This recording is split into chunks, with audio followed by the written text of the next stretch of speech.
তোমরা স্ক্রিন দেখতে পাচ্ছ? আচ্ছা। আর যে স্কুলগুলো ভিডিও অন নেই তো তারা ভিডিওটা অন করে নিও, হ্যাঁ। ক্লাস শুরু হবে এবার। তোমাদের প্রণাম মন্ত্রটা সবারই মোটামুটি হয়ে এসছে, তাই তো? ভালো করেই পড়তে পারো তো এখন থেকে। আমিও বলবো, আমার সাথে সাথেই তোমরা বলবে একসাথে, হ্যাঁ। বলো। स्थापकाय च धर्मस्य सर्वधर्मस्वरूपिणे अवतारवरिष्ठाय रामकृष्णाय ते नमः। ধর্মের সংস্থাপক, সর্বধর্মস্বরূপ, অবতার শ্রেষ্ঠ হে রামকৃষ্ণ, তোমাকে নমস্কার। সারদা দেবীর প্রণাম মন্ত্র। यथाग्निर्दाहिका शक्ति रामकृष्णे स्थिता हि या सर्वविद्या स्वरूपान्तां शारदां प्रणमाम्यहम्। অগ্নির দাহিকা শক্তিরূপ শ্রী রামকৃষ্ণে যে শক্তি বিদ্যমান সেই সকল বিদ্যার স্বরূপ সারদাকে আমি প্রণাম করি। স্বামীজির প্রণাম মন্ত্র।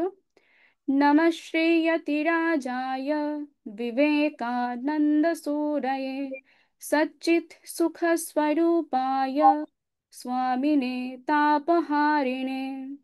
শ্রীমান সন্ন্যাসীরাজ সচ্চিদানন্দ স্বরূপ ত্রিতাপহারী সর্বজ্ঞ স্বামী বিবেকানন্দকে নমস্কার।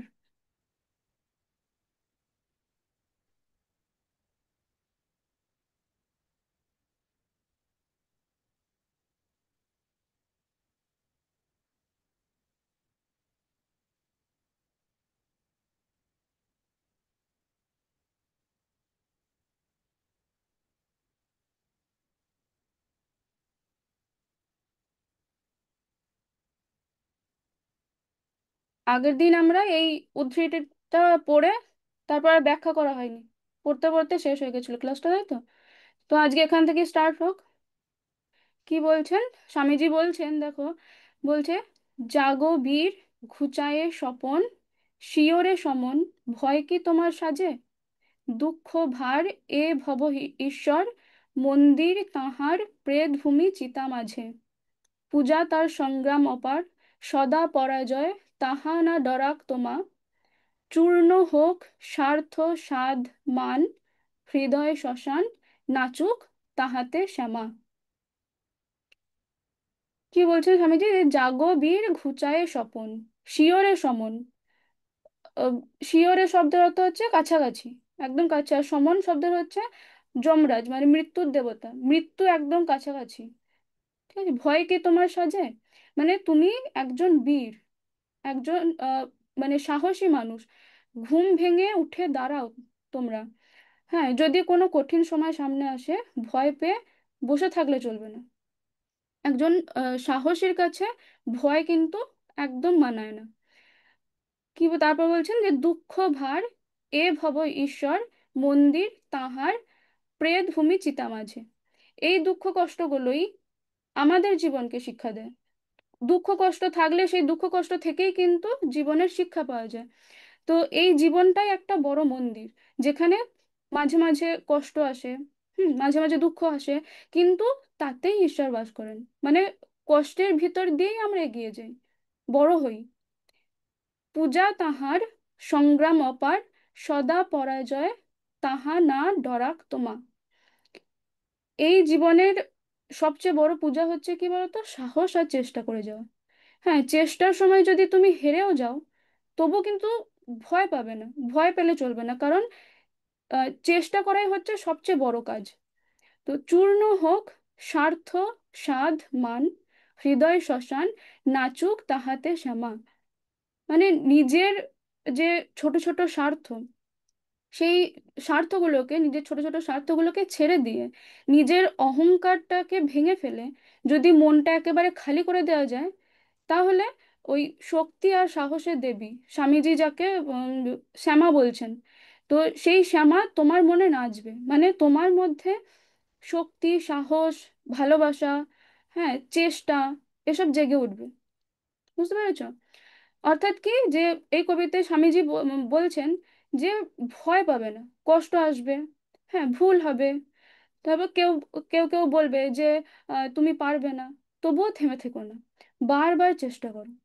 হ্যাঁ, মন থেকে ভয়কে একেবারে দূরে সরিয়ে ফেলে দাও। সাহস আর সাহস, নিষ্ঠা এবং ভালোবাসা, এই দিয়ে যদি তুমি কোনো কাজ করো না, তাহলে সেই কাজে একদিন তুমি সফল হবেই। তাই আমরা তোমাদের সবাই মিলে কি ঠিক করতে হবে, সবাইকে ঠিক করতে হবে, মনে মনে বলতে হবে যে আমরা ভয় পাবো না। ভুল করলে, ভুল হতেই পারে, মানুষ মাত্রই ভুল হবে, তো ভুল হলেও ভয় না পেয়ে আবার শিখবো, আবার চেষ্টা করতে থাকবো। তাহলেই দেখবে এই এই রকম মনোভাব যদি তোমাদের গড়ে ওঠে না, তাহলে এটাই একদিন তোমাদেরকে বীর ছাত্র বা ছাত্রী হিসেবে গড়ে তুলবে। এটাই তোমাদের কাজ, একজন বীর ছাত্র ছাত্রীর এটাই কাজ, ভয় না পাওয়া, শেখার চেষ্টা করা। ধরো তোমার অঙ্কে একটা চ্যাপ্টার খুব কঠিন লাগছে, তো তুমি বারবার চেষ্টা করছো কিন্তু সমাধান করতে পারছো না, অঙ্কগুলো সমাধান হচ্ছে না।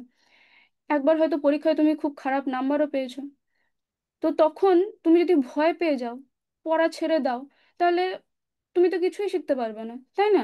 কিন্তু যদি সাহস করে আবার চেষ্টা করো, বুঝতে না পারলে স্যার বা ম্যামের কাছে গিয়ে বারবার প্রশ্ন করো, হ্যাঁ বন্ধুদের সাহায্য চাও, নিয়ম করে প্রতিদিন একটু একটু করে অঙ্কের ওই চ্যাপ্টারটা প্র্যাকটিস করো, তাহলে একসময় সেই কঠিন অঙ্কগুলোও সহজ হয়ে যাবে।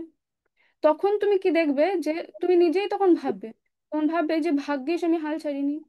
তোমার মনের মধ্যে এটা হবে, ভাগ্যিস আমি হাল ছাড়িনি, যদি আমার দ্বারা হবে না ভেবে আমি চেষ্টাটা ছেড়ে দিতাম, তাহলে কি হতো, এত সহজে আমি উত্তরগুলো মেলাতে পারতাম না। আর এই যে ভাবনাটা তোমাদের মনের মধ্যে আহ, শুরু হবে না, এই ভাবনা থেকেই দেখবে তোমার মনে একটা পরিবর্তন আসবে, যে আমিও পারি, আমার পক্ষেও সম্ভব, আমার দ্বারাও হবে। এই মানসিকতা যখন তোমাদের নিজেদের আহ, এই এখন এই যে মানসিকতাটা তৈরি হবে, এই মানসিকতাটা এখন যেমন তোমাদের নিজেদের উন্নতিতে সাহায্য করবে, পরবর্তীকালে তোমরা যখন বড় হবে, তোমরা যখন দেশের একজন সচেতন নাগরিক হয়ে উঠবে, তখন দেখবে তোমাদের এই মানসিকতা, এই সাহসী মনোভাব, তোমাদের অধ্যবসায়, তোমাদের আত্মবিশ্বাস দেশের উন্নতি করবে। তো স্বামীজি বলছেন যে ওঠো, জাগো, কারণ শুভ মুহূর্ত আসিয়াছে। এখন আমাদের সকল বিষয়ে সুবিধা হইয়া আসিতেছে। সাহস অবলম্বন করো, ভয় পাইও না। কেবল আমাদের শাস্ত্রেই ভগবানকে লক্ষ্য করিয়া অভিহি এই বিশেষণ প্রদত্ত হইয়াছে। আমাদিগকে অভিহি, নির্ভীক হইতে হইবে, তবেই আমরা তবেই আমরা কার্যে সিদ্ধিলাভ করিব। ওঠো, জাগো, কারণ তোমাদের মাতৃভূমি এই মহাবলী প্রার্থনা করিতেছেন। আশিষ্ঠ, দ্রবিষ্ঠ, বলিষ্ঠ, মেধাবী যুবকদের দ্বারাই এই কার্য সাধিত হইবে। ভাবিও না তোমরা দরিদ্র, ভাবিও না তোমরা বন্ধুহীন। কে কোথায় দেখিয়াছে টাকায় মানুষ করে? মানুষই চিরকাল টাকা করিয়া থাকে। জগতের যা কিছু উন্নতি, সব মানুষের শক্তিতে হইয়াছে, উৎসাহের শক্তিতে হইয়াছে, বিশ্বাসের শক্তিতে হইয়াছে। তো স্বামীজি বলছেন কি, যে ওঠো, জাগো, কারণ শুভ মুহূর্ত আসিয়াছে। এখন আমাদের সকল বিষয়ে সুবিধা হইয়া আসিতেছে। অর্থাৎ তোমরা ঘুমিয়ে থেকো না, হ্যাঁ অলসতাটা দূর করে জেগে ওঠো। এখন সময় এসছে, এখন কাজ করলে অনেক কিছু সহজ হয়ে যাবে। তাই সক্রিয় হও, চেষ্টা করো, সাহস অবলম্বন করো, ভয় পাইও না। সাহস রাখো মনে, ভয় পাবে না কিছুতে। কেবল আমাদের শাস্ত্রেই ভগবানকে লক্ষ্য করিয়া অভিহি এই বিশেষণ প্রদত্ত হইয়াছে। কেবল দেখো আমাদের ধর্মগ্রন্থেই ঈশ্বরকে সাহসী বলে ডাকা হয়। আর আমরা কি, আমরা ঈশ্বরের বিশ্বাসী, তাই আমরাও ওনাদেরকে অনুসরণ করে সাহসী হওয়া শিখবো। সাহসী হতে হবে ওনাদেরকে শিখে দেখে। আমাদিগকে অভিহি, নির্ভীক হইতে হইবে, তবেই আমরা কার্যে সিদ্ধি লাভ করিব। আমাদেরকেও সাহসী হতে হবে, হ্যাঁ ভয়কে জয় করতে হবে, তাহলেই কি আমরা সফল হতে পারবো। ওঠো, জাগো, কারণ তোমাদের মাতৃভূমি এই মহাবলী প্রার্থনা করিতেছেন। আমাদের দেশ, আমাদের ভারত মা আমাদেরকে ডাকছেন, তিনি আমাদের কাছে সাহায্য চান, উন্নয়নের আশায় তিনি আমাদের দিকে তাকিয়ে আছেন। হ্যাঁ, তো আশিষ্ট দ্রবিষ্ঠ বলিষ্ঠ মেধাবী যুবকদের দ্বারাই এই কার্য সাধিত হইবে। এই কাজ করতে পারবে কারা? শক্তিশালী, সাহসী, হ্যাঁ, দৃঢ় মনোবল সম্পন্ন, বুদ্ধিমান ছাত্রছাত্রীরাই, বুদ্ধিমান ছেলেমেয়েরাই। তো তারাই দেশের ভবিষ্যৎ। ভাবিও না তোমরা দরিদ্র, ভাবিও না তোমরা বন্ধুহীন। কে কোথায় দেখিয়াছে টাকায় মানুষ করে? মানুষই চিরকাল টাকা করিয়া থাকে। তোমরা কখনো ভেবো না যে তোমরা গরিব বা একা। কখনো ভাববে না, কারণ টাকার অভাব মানেই কিন্তু সব শেষ নয়। টাকা মানেই মানুষ বড় হয় না। টাকা দিয়ে কিন্তু মানুষ বড় হতে পারে না। বরং ভালো মানুষই কি করে, টাকা রোজগার করতে পারে। তো জগতে যা কিছু উন্নতি, সব মানুষের শক্তিতে হইয়াছে। উৎসাহের শক্তিতে হইয়াছে, বিশ্বাসের শক্তিতে হইয়াছে। এই পৃথিবীতে যত ভালো কাজ হয়েছে, সবই কি হয়েছে? মানুষের মনোবল, উৎসাহ আর আত্মবিশ্বাস দিয়ে হয়েছে। এগুলো ছাড়া কিন্তু আমাদের এই জগৎ একটু একটু করে এগিয়ে যেতে পারতো না। বুঝতে পারলে? ভবিষ্যতে আমাদের এই জগৎকে আরো উন্নতির দিকে এগিয়ে নিয়ে যেতে হবে। তো সেই এগিয়ে নিয়ে যাবে কারা? তোমরা, তোমাদের মতো ছাত্রছাত্রীরাই। হ্যাঁ, তোমাদের মতো ছাত্রছাত্রীরাই তো পৃথিবীকে উন্নতির শিখরে নিয়ে যাওয়ার বাহক, ভবিষ্যতের বাহক। তো এখন তোমাদের যে সময়টা চলছে, সেটা হলো তোমাদের শেখার সময়, স্বপ্ন দেখার সময়, হ্যাঁ, নিজেদেরকে গড়ে তোলার সময়। তো এই সময় ভয় না পেয়ে মনে সাহস রাখতে হবে। মনে রাখবে যে সাহসী আর আত্মবিশ্বাসী হওয়াটা হচ্ছে আমাদের সংস্কৃতির শিক্ষা। হ্যাঁ, তোমাদের চোখে যদি স্বপ্ন থাকে, মনে যদি শক্তি থাকে, তাহলে কোনো কিছুই দেখবে তোমাদের থামাতে পারবে না। তোমাদের এগিয়ে যাওয়ার পথে কোনো কিছুই বাধা হয়ে দাঁড়াতে পারবে না। তো তোমরা বড় হয়ে নিজেদের স্বপ্ন পূরণ করতে পারবে, নিজেদেরকে ভালো জায়গায় প্রতিষ্ঠিত করতে পারবে। হ্যাঁ, তোমাদের এই যে মেধাবী, তারপর দৃঢ়চেতা, সাহসী মনোবল, এই দিয়ে তোমরা শুধু যে তোমাদের নিজেদের উন্নতি করতে পারবে তাই কিন্তু নয়, গোটা দেশকে গোটা দেশকে আলোর পথে এগিয়ে নিয়ে যেতে পারবে। তোমরাই সেই আলোর বাহক। হুম। তো তোমরাই ভবিষ্যতের গর্ব। আর এটিকে কখনো এরকম ভাববে না যে আমার কাছে তো টাকা নেই বা আমি একা। টাকা দিয়ে মানুষ হবে না, বরং মানুষই চেষ্টা, পরিশ্রম আর বিশ্বাস দিয়ে সব কিছু অর্জন করতে পারে। জগতের যা কিছু উন্নতি হয়েছে তা মানুষই করেছে। আবার ভবিষ্যতেও যা কিছু উন্নতি হবে, মানুষই করবে। হ্যাঁ, তো শুধু একটাই অস্ত্র ব্যবহার করে, সেই অস্ত্রটা কি বলতো? আত্মবিশ্বাস। এটা থাকলে অনেক অসম্ভব কাজ সম্ভব করা যায়। সুতরাং কি, তোমরাও পারবে, হ্যাঁ, অবশ্যই পারবে তোমরা। শুধু নিজেদের উপর একটা বিশ্বাস রাখতে হবে, নিজেদের উপর বিশ্বাস রাখতে পারবে হবে যে আমি পারবো, তাহলেই দেখবে হয়ে যাবে। ডক্টর এপিজে আব্দুল কালাম, তিনি কি বলছেন? যে you have true you have to dream before your dreams can come true. আগে তোমাকে স্বপ্ন দেখতে হবে, যাতে তোমার স্বপ্নগুলো সত্যি হতে পারে।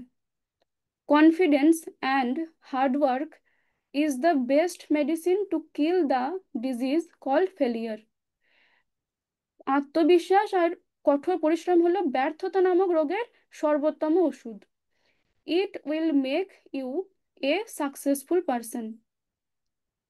এটি তোমাকে কি করবে? একজন সফল মানুষ করে তুলবে। অর্থাৎ কি? অর্থাৎ তোমাদের জীবনে অনেক বড় লক্ষ্য বা স্বপ্ন পূরণ করতে হলে প্রথমেই তোমাদেরকে কি করতে হবে? সেই স্বপ্নগুলো দেখতে হবে, স্বপ্নগুলো ভাবতে হবে, স্বপ্ন দেখতে হবে। কারণ যদি তোমরা স্বপ্ন না দেখো, তাহলে কিভাবে সেটা সত্যি করবে? স্বপ্নই যদি না থাকে, তাহলে সেটা সত্যি হবে কি করে? তো স্বপ্ন দেখতে পারাটা খুব জরুরি। স্বপ্ন মানে এটা নয় কিন্তু ওই আমি ঘুমিয়ে ঘুমিয়ে স্বপ্ন দেখার কথা বলছি না। ওই স্বপ্ন নয়, লক্ষ্য পূরণের যে স্বপ্ন। হ্যাঁ, জীবনের একটা লক্ষ্য থাকবে, সেই লক্ষ্য পূরণের যে স্বপ্ন, সেই স্বপ্ন দেখতে হবে। তারপর আসবে কি? আত্মবিশ্বাস। যখন তুমি স্বপ্ন দেখতে লাগবে, তখনই দেখবে তোমার মনের মধ্যে একটা আত্মবিশ্বাস আসবে। নিজের উপর বিশ্বাস রাখাটা কিন্তু খুব জরুরি, খুব গুরুত্বপূর্ণ। তোমরা যদি নিজের ক্ষমতার প্রতি বিশ্বাস না রাখো, তাহলে আহ, তোমার চেষ্টা তোমরা চেষ্টা করতেই পারবে না, শুরুতেই হেরে যাবে। তো আর এছাড়াও কি, কঠোর পরিশ্রম আহ, ছাড়া কিন্তু কোনো কাজে সফল হওয়া যায় না। কঠোর পরিশ্রমটা চাই, শুধু স্বপ্ন দেখলেই হবে না, কাজ করতে হবে। অনেক মন দিয়ে করতে হবে, ধৈর্য ধরে করতে হবে। এই আত্মবিশ্বাস আর পরিশ্রম একসাথে যখন কাজ করবে, তখন দেখবে অনেক সমস্যার সমাধান হয়ে যাবে।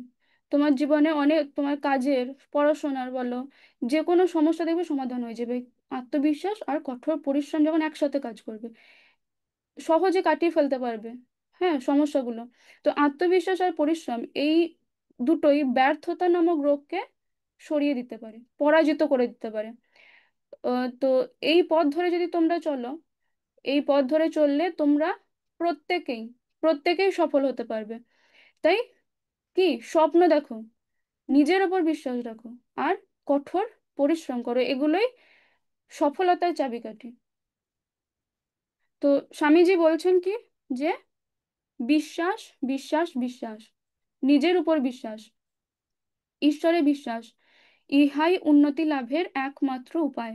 যদি তোমার পুরাণের 33 কোটি দেবতার এবং বৈদেশিকেরা মধ্যে মধ্যে যে সকল দেবতার আমদানি করিয়াছে, তাহার সবগুলোতেই বিশ্বাস থাকে, অথচ যদি তোমার আত্মবিশ্বাস না থাকে, তবে তোমার কখনোই মুক্তি হইবে না।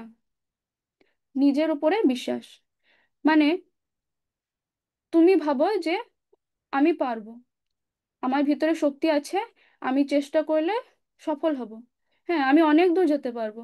এটাই হলো কি আত্মবিশ্বাস, নিজের উপরে বিশ্বাস।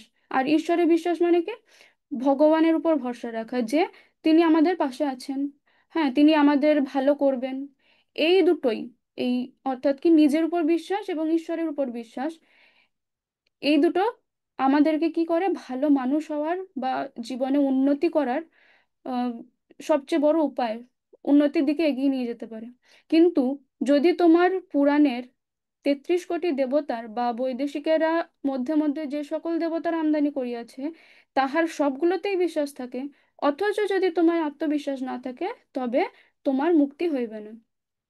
ধরো তুমি অনেক দেবদেবীর নাম জানো, তাদেরকে অনেক ভক্তি করো, অনেক শ্রদ্ধা করো, প্রতিদিন মন্দির, মসজিদ, গির্জাতে যাও, হ্যাঁ তাদের শক্তির উপরে অনেক ভরসা করো, কিন্তু তোমার নিজের শক্তির উপরে কোনো বিশ্বাস নেই, তাহলে তুমি কখনোই সফল হতে পারবে না। হ্যাঁ তুমি যদি নিজের মনে বারবার ভাবো যে আমি পারবো না, আমি তো ছোট, আমি তো দুর্বল, তাহলে অন্য কেউ, কোনো দেবতাই এসে কিন্তু তোমাকে জিতিয়ে দিতে পারবে না। তুমি যতই তাদেরকে ডাকো না কেন, যতই ভক্তি নিয়ে তাদেরকে ডাকো না কেন, অনেক পুজো অর্চনা করলে কিচ্ছু হবে না। তাই এখন থেকে যখন ভগবানের কাছে প্রার্থনা করবে না, তখন শুধু বলবে যে আমাকে সাহস দাও, আর নিজের আত্মবিশ্বাস বাড়িয়ে তোলার শক্তি দাও। হ্যাঁ সবচেয়ে বড় শক্তি হলো নিজের উপর বিশ্বাস রাখা। নিজেকে ছোট ভাবলে তুমি কিছুই করতে পারবে না। তুমি যেটাই করতে চাও, আগে ভাবো যে আমি পারবো, তারপর চেষ্টা করো, দেখবে তোমার এই আত্মবিশ্বাস, হ্যাঁ তোমার এই আত্মবিশ্বাসের জোরেই অনেক কঠিন কাজও দেখবে সহজ হয়ে যাবে। তোমার কাজের মধ্যেই তোমার পরিচিতি ঘটবে। স্বামীজি বলছেন কি, যে পৃথিবীর ইতিহাস কয়েকজন আত্মবিশ্বাসী মানুষের ইতিহাস। এই বিশ্বাসী ভিতরের দেবত্ব জাগ্রত করে। তুমি সব কিছু করিতে পারো, অনন্ত শক্তিকে বিকশিত করিতে যথোচিত যত্নবান হও না বলিয়াই বিফল হও। যখনই কোনো ব্যক্তি বা জাতি আত্মবিশ্বাস হারায়, তখনই তাহার বিনাশ হয়। পৃথিবীর ইতিহাস কয়েকজন আত্মবিশ্বাসী মানুষের ইতিহাস, অর্থাৎ দুনিয়ায় যে বড় বড় পরিবর্তন এনেছে, দুনিয়ার যে বড় বড় পরিবর্তন হয়েছে, সেই মানুষেরাই এনেছে যারা নিজের উপর বিশ্বাস রেখেছিলেন। তোমরা স্বামীজিকে দেখো, কি তিনি বিশ্বাস করতেন কি, যে ভারতের যুব সমাজ যদি নিজের উপর বিশ্বাস রাখে, তবে সারা তারা সব কিছু করতে পারে। তো তিনি মাত্র 30 বছর বয়সে আমেরিকায় গিয়ে আমাদের ভারতবর্ষের সনাতন হিন্দু ধর্মের কথা বিশ্ববাসীর কাছে প্রচার করেছিলেন, তাই না? তো ওনার যদি এই আত্মবিশ্বাসটা না থাকতো, তাহলে কি উনি এত বড় কাজ করতে পারতেন? পারতেন না।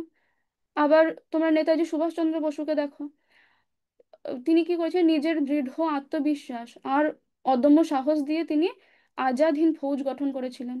হ্যাঁ, সেই আজাদ হিন্দ ফৌজ গঠন করে তিনি আমাদের ভারতবর্ষকে স্বাধীন করার জন্য সংগ্রাম করেছিলেন। তো ওনার মধ্যেও যদি আত্মবিশ্বাস না থাকতো যে আমি ভারতবর্ষকে স্বাধীন করতে পারবো, তাহলে তিনি এই এত বড় কাজে নামতে পারতেন? কখনোই করতে পারতেন না। তারপর ডক্টর এপিজে আব্দুল কালামকে দেখো, তিনি ছোটবেলায় তামিলনাড়ুর একটা খুব গরিব ফ্যামিলিতে জন্মগ্রহণ করেছিলেন। ছোটবেলায় তিনি কাগজ বিক্রি করে, খবরের কাগজ বিক্রি করে পড়াশোনা করতেন। তো তিনি নিজের উপর বিশ্বাস রেখে কঠোর পরিশ্রম করে একদিন ভারতের মিসাইল ম্যান তৈরি হয়ে হয়ে ওঠেন। হ্যাঁ, ওনার নেতৃত্বে ভারতের অনেক মিসাইল তৈরি হয়েছে। মিসাইল মানে হচ্ছে ক্ষেপণাস্ত্র।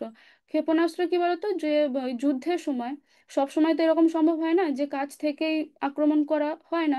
অনেক ক্ষেত্রে দূর থেকেও আহ, ইয়ে করতে হয়, যুদ্ধ করতে হয়। তো দূর থেকে লক্ষ্যভেদ করে যে অস্ত্রগুলো ছোড়া হয়, সেটাকে বলে ক্ষেপণাস্ত্র। তো তিনি সেই ক্ষেপণাস্ত্র বা মিসাইল তৈরি করেছিলেন। তো তিনি ইসরোর একজন গুরুত্বপূর্ণ বিজ্ঞানী ছিলেন। পরে তিনি ভারতবর্ষের রাষ্ট্রপতি হয়েছিলেন। তো এনাদের মতো আরো অনেক মনীষী আছেন, যারা প্রমাণ করেছেন যে আত্মবিশ্বাস থাকলে মানুষ নিজের জীবন তো বদলাতে পারেই, তার সঙ্গে সঙ্গে সারা পৃথিবীর ইতিহাস পাল্টে দিতে পারে। দেখো, ওনারাও কিন্তু একদিন, হ্যাঁ, আমাদের মতোই সাধারণ মানুষ ছিলেন। আজ ওনারা ওনাদের কর্মের দ্বারা এত বড় মানুষ হতে পেরেছেন। হ্যাঁ, পৃথিবীর ইতিহাস তৈরি করেছেন। তো তাদের মতো করে যদি আমরাও যদি নিজেদের উপর বিশ্বাস রাখি, তাহলে কি হবে, জীবনের অনেক কিছু, অনেক বড় বড় কাজ করতে পারবো। তো সেই বিশ্বাসই ভিতরের দেবত্ব জাগ্রত করে। ভিতরের দেবত্ব মানে কি? ভিতরের দেবত্ব মানে হচ্ছে আহ আমাদের মনের ভিতরে যে অসীম শক্তি লুকিয়ে আছে, সেই শক্তি। আমরা সবাই কিছু না কিছু করতে পারি। হ্যাঁ, শুধু দরকার হলো সেই শক্তিটাকে জাগিয়ে তোলা, মানে চেষ্টা করা, পরিশ্রম করা, আর বিশ্বাস রাখা যে আমি পারবো। তুমি সবকিছু করিতে পারো, অনন্ত শক্তিকে বিকশিত করিতে যথোচিত যত্নবান হও না বলিয়াই বিফল হও। ধরো, তুমি সাইকেল চালাতে পারো, সাইকেল চালাতে পারো না, ধরো, তো তুমি কি ভাবছো যে আমি শিখবো। তো এবার যদি তুমি প্রতিদিন চেষ্টা করো, নিজের উপর বিশ্বাস রাখো যে তুমি পারবে, তাহলে দেখবে একদিন তুমি ঠিকই শিখে ফেলবে সাইকেলটা চালাতে। কিন্তু যদি শুরুতেই মনে করো না আমি কখনোই পারবো না, পড়ে যাব, তাহলে তুমি চেষ্টাও করবে না, আর শিখতেও পারবে না। তাই তোমার ভিতরের যে শক্তিটা আছে, তার প্রতি যত্নশীল হতে হবে, তাকে জাগিয়ে তুলতে হবে। যখনই কোনো ব্যক্তি বা জাতি আত্মবিশ্বাস হারায়, তখনই তাহার বিনাশ হয়। একজন মানুষই হোক বা একদল মানুষই হোক, যখন তারা নিজেদের ওপর বিশ্বাস হারিয়ে ফেলে, তখন তারা উন্নতি তো করতে পারেই না, বরং তারা ধ্বংসের দিকে এগিয়ে যায়। তাই নিজের উপর বিশ্বাস রাখো, চেষ্টা করে যাও, তাহলেই দেখবে তোমরা অনেক কিছু করতে পারবে, অনেক বড় বড় কাজ করতে পারবে। তোমার ভিতরেই অনেক শক্তি আছে, শুধু সেটাকে কি করতে হবে, কাজে লাগাতে হবে। বৃহদ আরণ্যক বলে একটা উপনিষদ আছে যেটার নাম হচ্ছে বৃহদ আরণ্যক।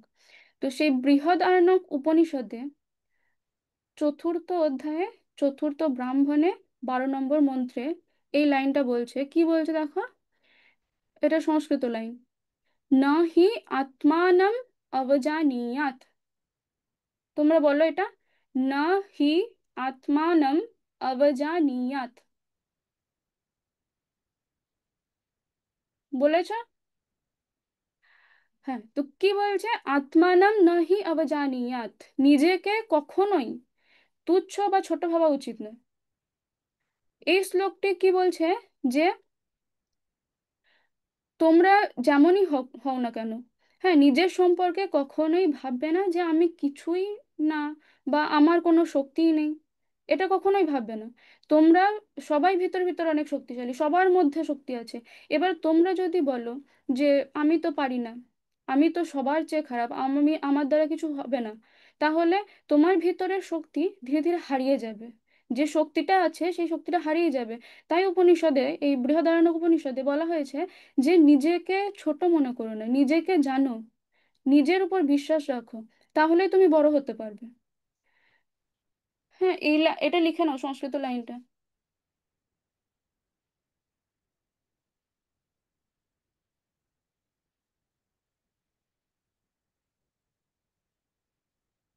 লেখা হয়ে গেলে হাত তুলবে।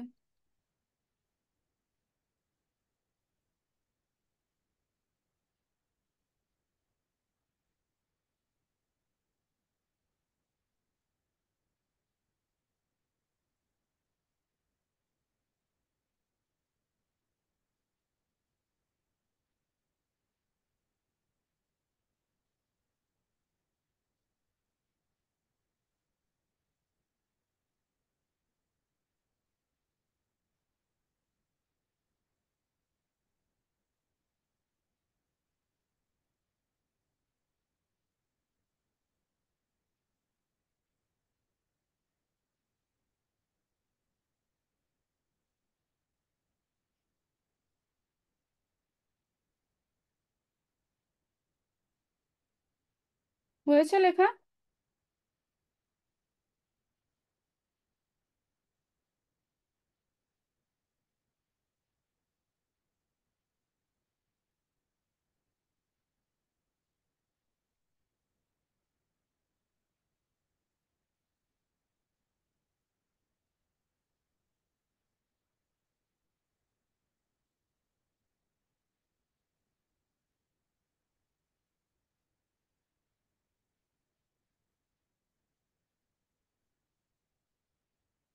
চেঞ্জ করছি, হ্যাঁ, স্লাইড।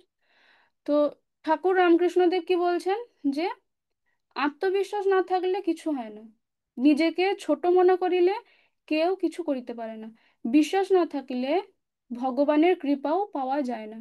ধরো তুমি যদি পরীক্ষায় ভালো রেজাল্ট করতে চাও, এবার কোনো প্রশ্ন যদি তোমার কঠিন লাগলো, তুমি ভালো পরীক্ষা দিতে চাও, এবার কোশ্চেন পেপার হয়তো কঠিন এসেছে, তাহলে কোশ্চেন পেপার দেখে তুমি যদি প্রথমেই ভয় পেয়ে যাও, প্রথমেই যদি তুমি তোমার নিজের উপর থেকে বিশ্বাস না রাখতে পারো, তাহলে কি হবে? হবে না। তো নিজের উপর বিশ্বাস রাখতে হবে, হবে যে আমি পারবো, আমি চেষ্টা করলেই হবে। যদি তুমি সবসময় ভাবো যে আমি তো পারবো না, আমার দ্বারা এই কোশ্চেন পেপার সলভ করা সম্ভব হবে না, তাহলে তুমি মন থেকে চেষ্টা করবে না, তোমার মানে ভিতরের যে সাহসটা সেটা তুমি হারিয়ে ফেলবে। কিন্তু যদি তুমি নিজের শক্তি বা চেষ্টার উপর বিশ্বাস রাখো, তাহলে কি হবে, তাতে ভগবানও তোমার উপর খুশি হয়ে যাবেন। কারণ ঈশ্বর চান কি, ঈশ্বর চান আমরা সাহসী হই, নিজে চেষ্টা করি। হ্যাঁ, নতুন কিছু শিখতে গেলে দেখো, মনে রাখতে হবে একটা জিনিস, যে আমি চেষ্টা করলে শিখতে পারবো, এটা মনে করতে হবে, মনে রাখতে হবে। এই জন্যই ঠাকুর রামকৃষ্ণ দেব কি বলছেন, যে নিজের উপরে ভরসা রাখো। আর তার জীবনে যে নিজের উপর ভরসা রাখে না, সে তার জীবনে কিছুই ভালো হয় না। হ্যাঁ, তার জীবনে কিছু ভালো হয় না। আর যে নিজের ক্ষমতায় বিশ্বাস রাখে, ঈশ্বর কি করেন, ঈশ্বর তার পাশে থাকেন। অতএব ভয় না পেয়ে চেষ্টা করো, নিজের ওপরে বিশ্বাস রাখো, তবেই সফল হবে। আর ঈশ্বরও তখন তোমাদের পাশে থাকবেন। স্বামীজি কি বলছেন, যে আহ, যে নিজেকে বিশ্বাস করে না সেই নাস্তিক। প্রাচীন ধর্ম বলিত যে ঈশ্বরে বিশ্বাস করে না সে নাস্তিক, প্রাচীন ধর্ম বলতো। কিন্তু নতুন ধর্ম বলিতেছে যে নিজেকে বিশ্বাস করে না সেই নাস্তিক। হ্যাঁ, যে নিজেকে বিশ্বাস করে না সেই নাস্তিক। প্রাচীন ধর্ম বলতো যে ঈশ্বরে বিশ্বাস করে না সে নাস্তিক। প্রাচীন ধর্ম বলতে। হ্যালো। হ্যাঁ, বলুন। বলছি আমাদের ক্লাসের ঘন্টা পড়ে গেছে। ও আচ্ছা, ঠিক আছে, তাহলে নেক্সট দিন এটা আলোচনা হবে। Okay madam, thank you. ওম শান্তি শান্তি শান্তি। হরি ওম তৎসৎ। শ্রীরামকৃষ্ণার্পণমস্তু। তোমরা সবাই অ্যাটেন্ডেন্সটা দিয়ে দিও।